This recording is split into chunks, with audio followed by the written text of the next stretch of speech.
नमस्कार राजस्थान। मैं डॉक्टर अशोक चौधरी हूं, अभिनव राजस्थान पार्टी से। आज रविवार को फिर एक लाइव के माध्यम से आपके सामने उपस्थित हुआ हूं। मेरे सारे मुद्दे गंभीर विषयों को लेकर होते हैं। मेरे मुद्दों में समस्या के साथ साथ समाधान भी छुपा होता है, पूरी योजना रहती है। हम लोग खाली पीली की आरोपबाजी में विश्वास नहीं करते हैं, समस्या बताकर उससे दूर नहीं भागते हैं, बल्कि समाधान का रास्ता लेकर खड़े होते हैं। ऐसे हैं हम सारे लोग, और मुझे खुशी है कि राजस्थान के लोगों ने हमारी इस अप्रोच को पसंद किया है। अब लाखों लोग मान चुके हैं कि हमारे पास जो बातें हैं वो एकदम निराली हैं और राजस्थान के हर परिवार के हित में, और उसी जोश से, उसी समर्थन से हम लोग अपना काम आगे बढ़ा रहे हैं। आज आपके सामने मैं एक ऐसी चीज लेकर प्रस्तुत हुआ हूं जो पहले आपने कहीं सुनी नहीं होगी, किसी भी मंच से आपने इस पर चर्चा नहीं सुनी होगी, और अगर आपने चर्चा सुनी भी होगी तो समस्या तक सीमित होगी, उसकी गहराई तक नहीं गए होंगे लोग, और ना उसका समाधान सुझाया होगा, ना उनके पास कोई एक्शन प्लान होगा। मैं आज बात कर रहा हूं राजस्थान के समाज और सरकार के माथे पर लगे हुए उन 11 कलंकों के बारे में, जिनको हमें अभिनव राजस्थान में धोना है। दोस्तों, मैं इनको कलंक कहता हूं, समस्या नहीं कहता। कलंक और समस्या में फर्क होता है।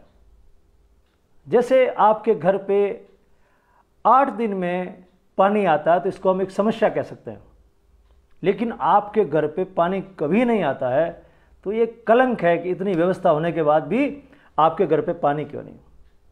अगर किसी स्कूल में 1-2 टीचर कम हो, कॉलेज में 1-2 टीचर कम हो, तो समझ में आता है कि समस्या है। लेकिन कॉलेज में कोई पढ़ाने वाला ही नहीं है, वहां क्लास ही नहीं लग रही है, तो इसको आप समस्या थोड़ी कहेंगे, ये तो कलंक है, व्यवस्था के ऊपर धब्बा है, ब्लॉट है। ऐसे कोई 2, 4, 5, 10 गाय घूमती हो बेसहारा तो समझ में आता है कि चलो समस्या, इसका निवारण करेंगे। लेकिन लाखों की संख्या में गोवंश भटक रहा है गलियों में, तो उसको क्या बोलेंगे? कलंक ही बोलेंगे। दूसरी बात यह कि हमारी पार्टी पहली पार्टी है जो इन मुद्दों पर खुलकर बोल रही है। सभी लोग बसते हैं, वो तेरा राज मेरा राज करते हैं, नूरा कुश्ती करते हैं, लेकिन हम गंभीर समस्याओं के ऊपर बात करते हैं।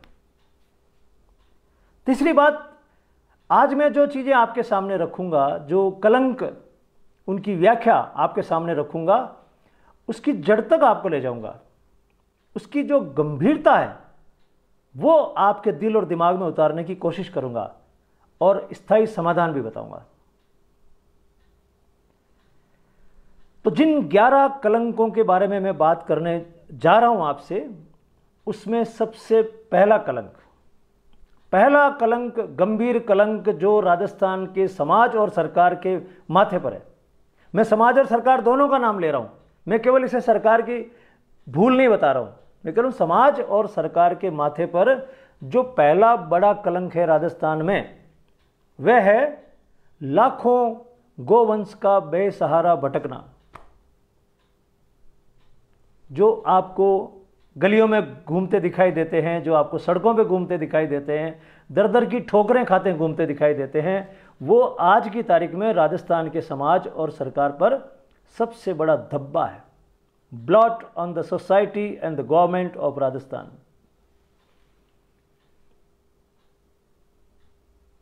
आपको गलियों में और कोई जानवर दिखाई नहीं देगा, केवल ये गोवंश दिखाई देगा और कुत्ते दिखाई देंगे। और जो हालत है उनकी, उसको अगर राजस्थान का समाज देखकर भी चुप है, तो इसका मतलब यह है कि समाज की संवेदनशीलता खत्म हो गई है। एक मानव होने का जो भाव होता है वो धीरे धीरे खत्म होता जा रहा है, और वो मशीन बनते जा रहे हैं, और खुद भी चपेट में आएंगे। एक दिन खुद भी चपेट में आएंगे, तब उनको पता लगेगा कि काश हमने गायों के बारे में सोच लिया होता। और ये राजस्थान का समाज अब इतना दोगला समाज हो गया है।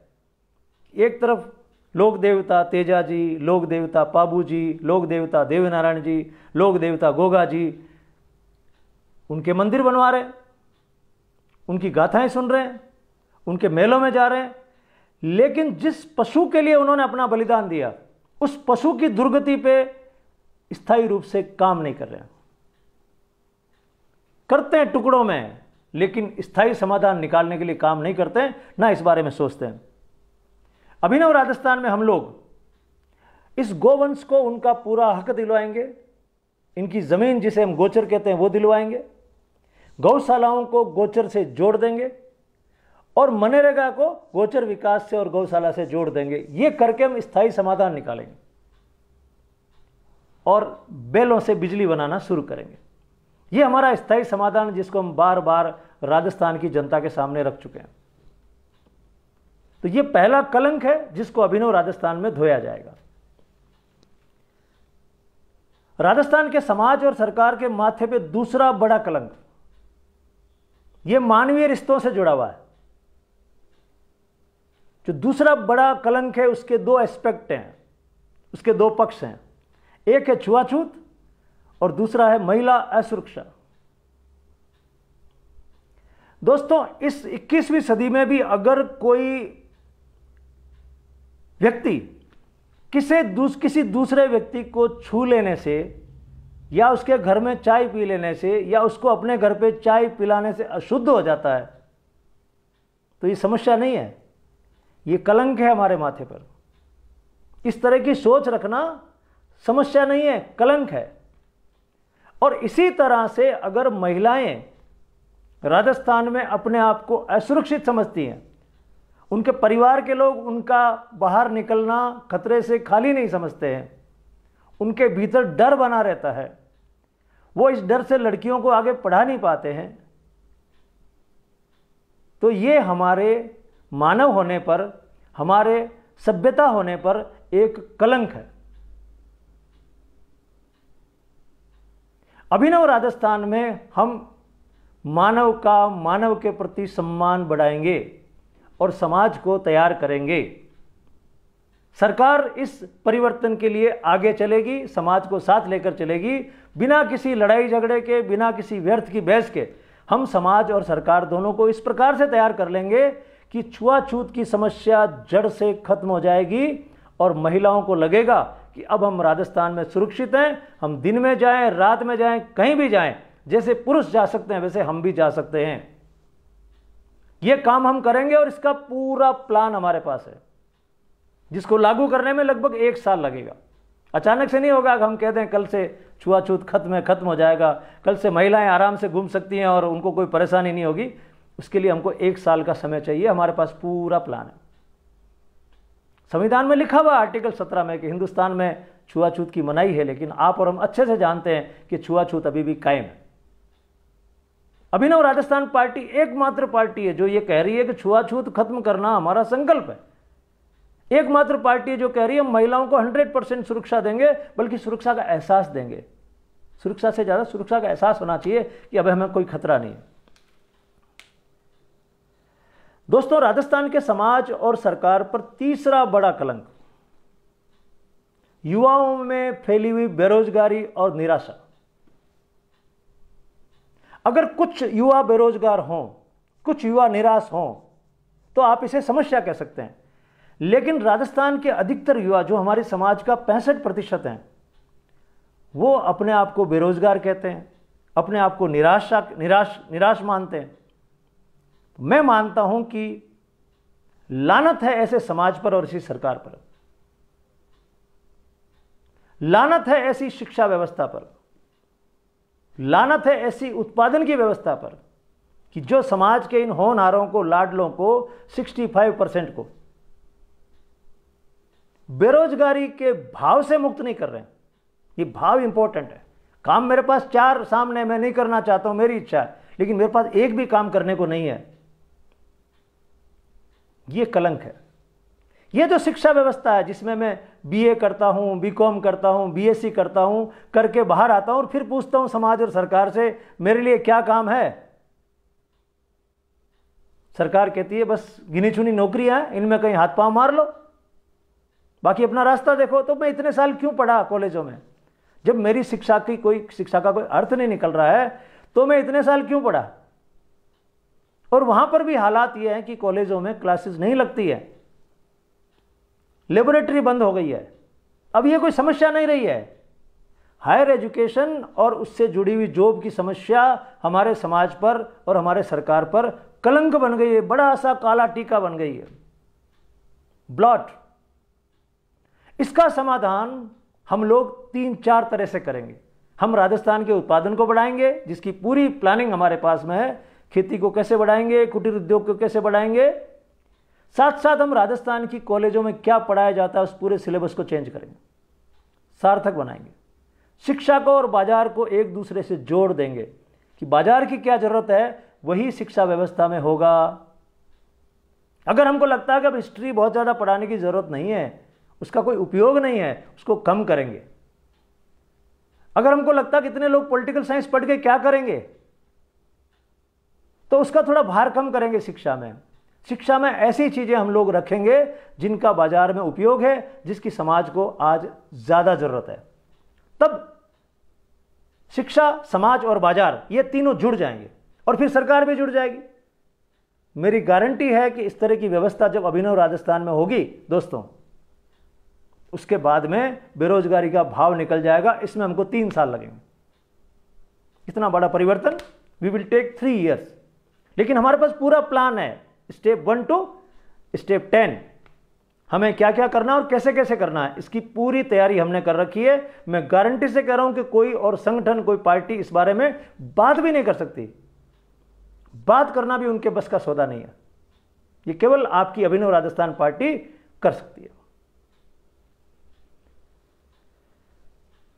दोस्तों, युवाओं से जुड़ा हुआ एक और मुद्दा है जो राजस्थान को खाया जा रहा है। राजस्थान के युवाओं का पलायन, यहां से दूसरे प्रदेशों में जाना, यहां से दूसरे देशों में जाना, अपने घर बार को छोड़ के, अपने परिवार को छोड़ के, अपने गांव को छोड़ के, माता पिता को, बच्चों को छोड़ के। दोस्तों, अगर गुजरात के लोग यहां आते, हम वहां जाते, कर्नाटक के लोग यहां आते, हम वहां जाते, सऊदी अरब के लोग यहां आते, कुछ हम जाते, आपस में ये एक्सचेंज चलता जरूरत के हिसाब से, तब तो कोई दिक्कत नहीं थी। या फिर कुछ लोग जाते तो कोई दिक्कत नहीं थी। लेकिन राजस्थान के ही युवा बाहर जा रहे हैं और आज की तारीख में 60 से 70 लाख लोग राजस्थान के बाहर बैठे हैं मजबूरी में। ये कोई समस्या है? ये कलंक है कि हम हमारे समाज को ठीक से व्यवस्थित नहीं कर पा रहे हैं, हमारे बाजार को व्यवस्थित नहीं कर पा रहे हैं, इसलिए उनको अपना घर छोड़ के बाहर जाना पड़ता है। अभिनव राजस्थान में हम इस पलायन को रोकेंगे। इच्छा से कोई भी जाए बाहर पढ़ने के लिए जाए, बहुत बड़ा कोई कारोबार कहीं मिल रहा है उसके लिए जाए, लेकिन मजबूरी में अपना परिवार छोड़ के 50-60 हज़ार रुपए के लिए कोई जाता है, ऐसा अभिनव राजस्थान में हो नहीं पाएगा। और उसमें भी हमको 3 साल का समय लगेगा, जिसमें हम समाज को, बाजार को, खेत को, कुटीर उद्योग को आपस में जोड़ देंगे, अच्छे से जोड़ देंगे। हम केवल ये नहीं बता रहे कि ये कलंक है, हम कह रहे हैं इन कलंक को धोने का हमारे पास में पक्का प्लान है। कोई भी आदमी कभी भी किसी मंच पे हमसे पूछ ले, डिस्कस कर ले अच्छे भाव से, हम उसके साथ बात करने को तैयार हैं। तो ये एक कलंक है, पलायन, समस्या नहीं है। दोस्तों, अगला कलंक जो राजस्थान के समाज और सरकार पर है वो है किसानों और कारीगरों की दशा। 2 तरह के लोग हैं, किसान और कारीगर, राजस्थान के गांवों में, कस्बों में, जिनको हम 2 पहिए कहते हैं राजस्थान के विकास के। आज दोनों की स्थिति खराब है।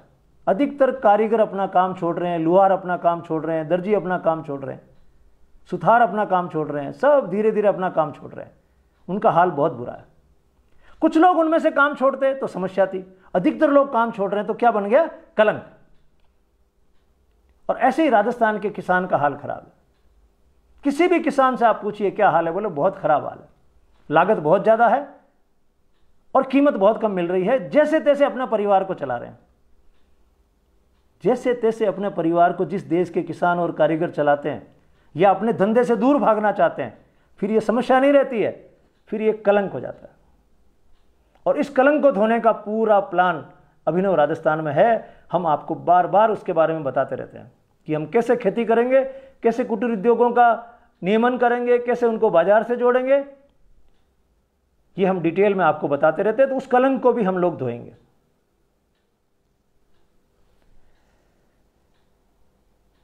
राजस्थान के समाज और सरकार के माथे पर अगला कलंक पर्यावरण से जुड़ा हुआ दोस्तों। पर्यावरण जो हमारे चारों ओर फैला हुआ है। राजस्थान की नदियां खत्म हो रही है दोस्तों। कभी कभार नदी में पानी नहीं आता था, हम उस समस्या कहते थे। इस बार लूनी नदी में पानी नहीं आया, इस बार बनास नदी में कम पानी आया, इसको हम लोग समस्या कहते थे। अब नदी समाप्त हो रही है दोस्तों। नदी का मतलब बजरी। नदी समाप्त हो रही है, पहाड़ समाप्त हो गए, पेड़ है ही नहीं उनके ऊपर, कट रहे हैं, धनाधन कट रहे हैं, केवल पत्थर दिखाई दे रहे हैं। और जो पत्थर दिखाई दे रहे हैं उनको भी मशीनों से हटा रहे हैं। शहरों के तालाब गंदगी डालने के काम में आ रहे हैं। पूरा शहर वहां गंदगी डालता है। ये जगह है, यहां पर आप प्लास्टिक डाल सके, गंदगी डाल सकते हैं। इसको आप क्या कहोगे? अब समस्या कहोगे। और साथ में जो हम खा रहे हैं पी रहे हैं, जितना भी पेस्टिसाइड डला हुआ, कृत्रिम चीजें डला हुआ माल खा रहे हैं, चाहे सब्जियां खा रहे हैं, अन्न खा रहे हैं, ये जो पूरा तंत्र खराब हो गया है हमारे आसपास का, इसको अब समस्या नहीं कह सकते। ये कलंक बन गया है। और इस कलंक को धोने का विस्तृत प्लान, व्यापक योजना, ये केवल और केवल अभिनव राजस्थान पार्टी के पास है दोस्तों।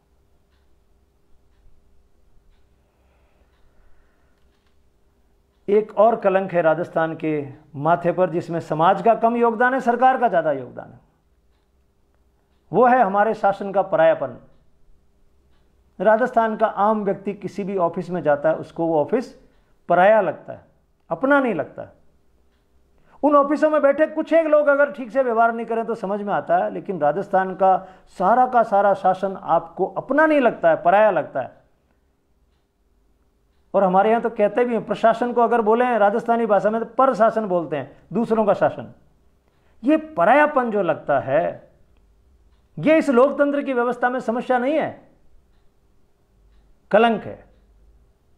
और फिर पुलिस के पास जाना एक शरीफ आदमी का भी आज किस तरह का अनुभव होगा, ये आप समझ सकते हैं। ये जो परायापन, इस शासन का खौफ, ये अब समस्या नहीं रही है।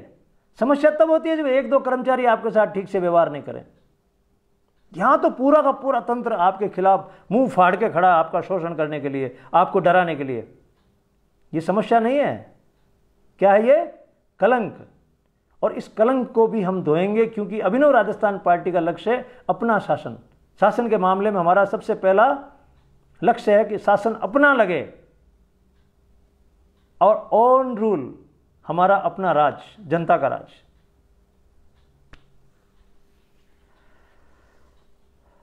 दोस्तों 75 साल मनाए जा रहे हैं आजादी के, लेकिन एक कलंक और है जो प्रशासन को लेकर हमारे दिमाग में चल रहा है, हमारे माथे पे अटका हुआ है। वो है गुलामी की मानसिकता।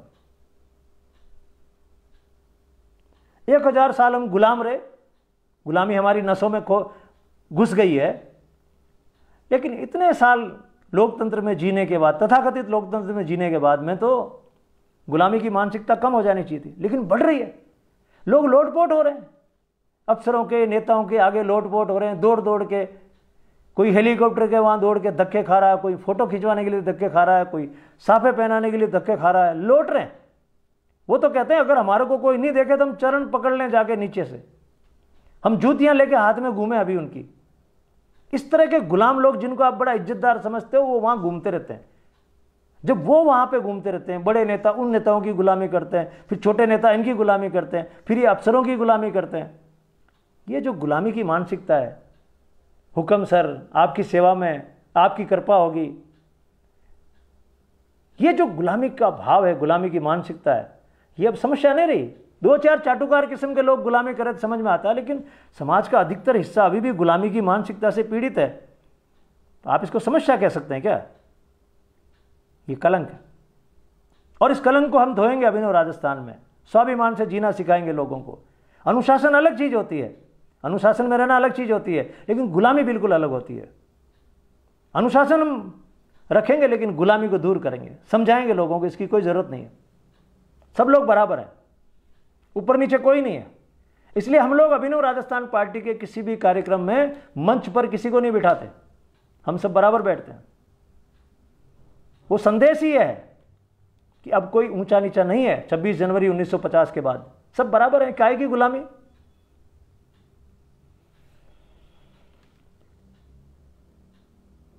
राजस्थान के समाज और सरकार पर एक और कलंक दोस्तों, वो है किसी भी मृत व्यक्ति के घर पर मीठे भोजन का करना, मृत्यु भोज करना। इतना असभ्य काम कि किसी के घर पे कोई खत्म हो गया, मर गया, और वहां पे बैठ के आराम से लोग मिठाइयां खाते हैं। ये समस्या नहीं है, कलंक है कलंक सभ्यता के नाम पर। जानवर भी कोई मर जाता तो 1-2 दिन असहज महसूस करते हैं कि हमारे साथ का जानवर था, खत्म हो गया। वो भी 2-3 दिन अनमने रहते हैं। लेकिन यहां पर एक आदमी किसी आदमी के मरने पर मिठाइयां खाता। डूब नहीं जाना चाहिए शर्म से। इंसान होने पे प्रश्नवाचक चिन्ह नहीं है क्या ये? इतनी पढ़ाई लिखाई के बाद में कानून अपनी जगह, 1961 का कानून बनाया हुआ सरकार ने, वो अपनी जगह है।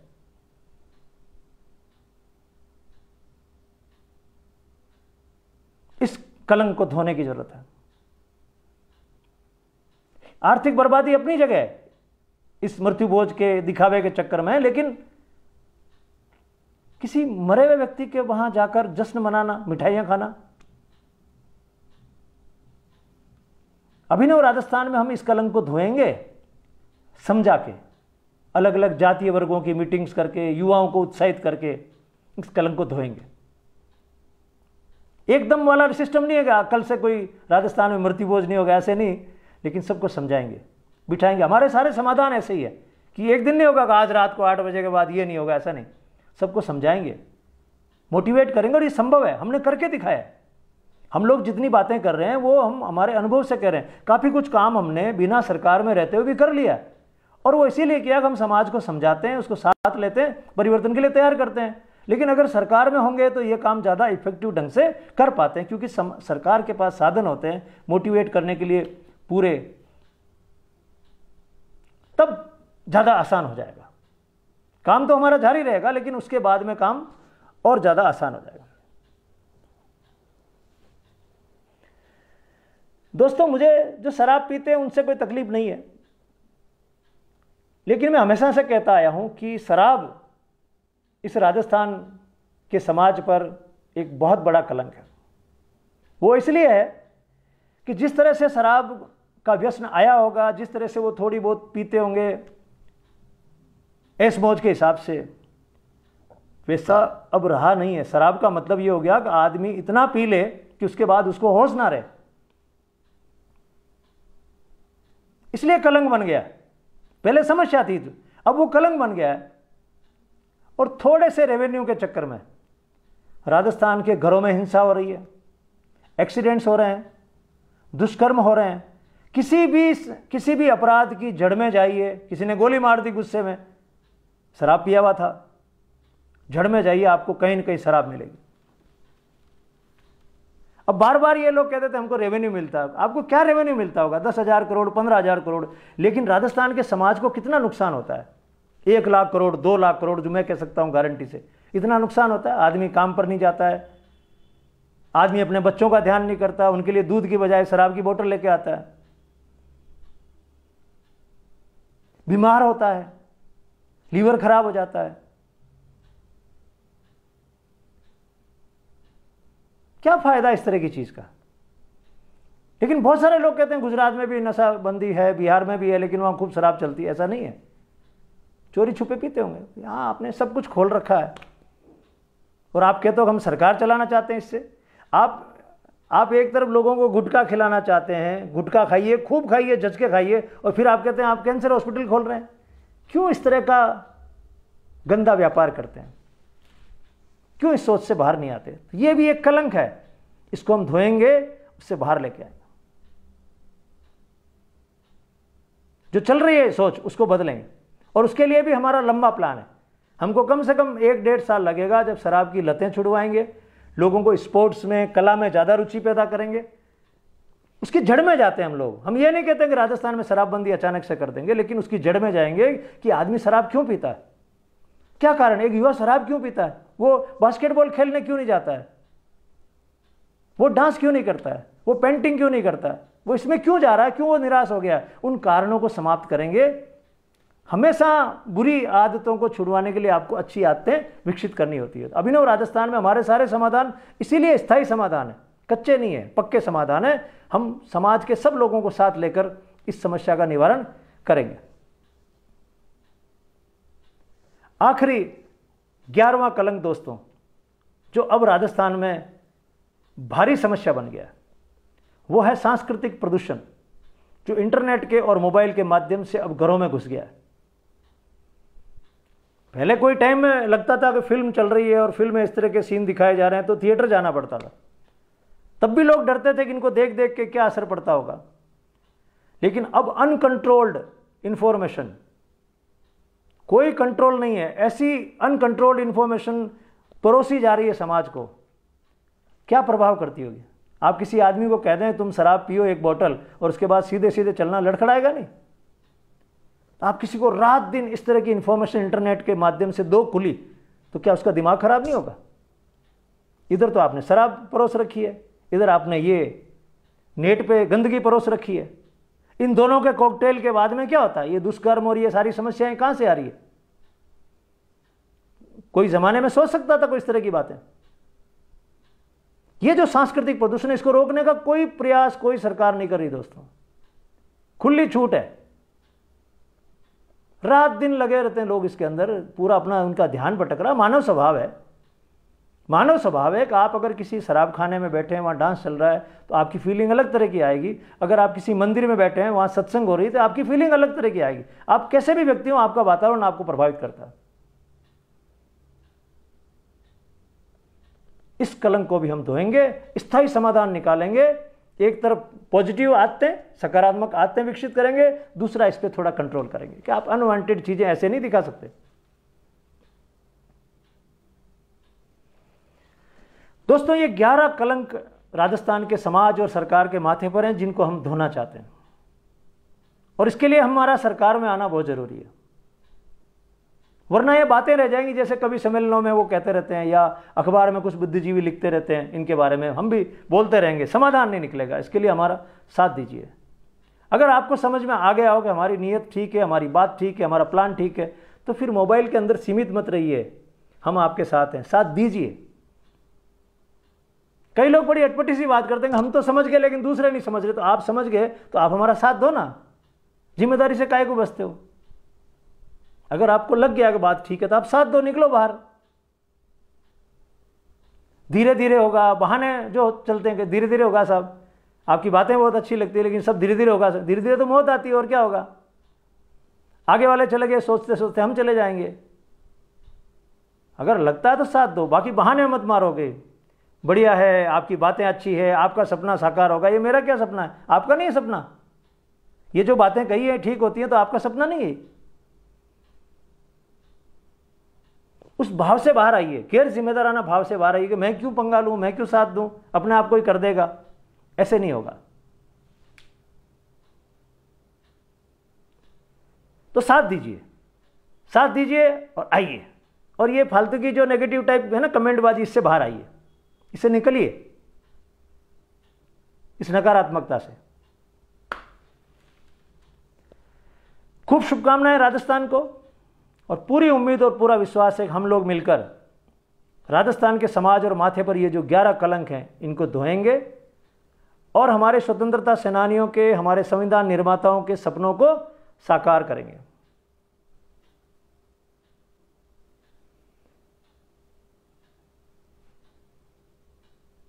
और करके रहेंगे, ऐसा हमने ठान लिया। और यह चीज हम आपको जल्दी दिखा देंगे। आप देखेंगे कि जून आते आते राजस्थान का माहौल बदल गया। इसी जून 2023 में आपको लगने लगेगा कि राजस्थान का माहौल बदल गया है और लाखों की तादाद में लोग हमारे साथ खड़े हो गए। यह विश्वास हो गया है। इसलिए हो गया कि मैं अब लोगों की आंखों में मेरे सपने को देख लेता हूं कि अब मेरा सपना नहीं रहा, ये सबका सपना हो गया है।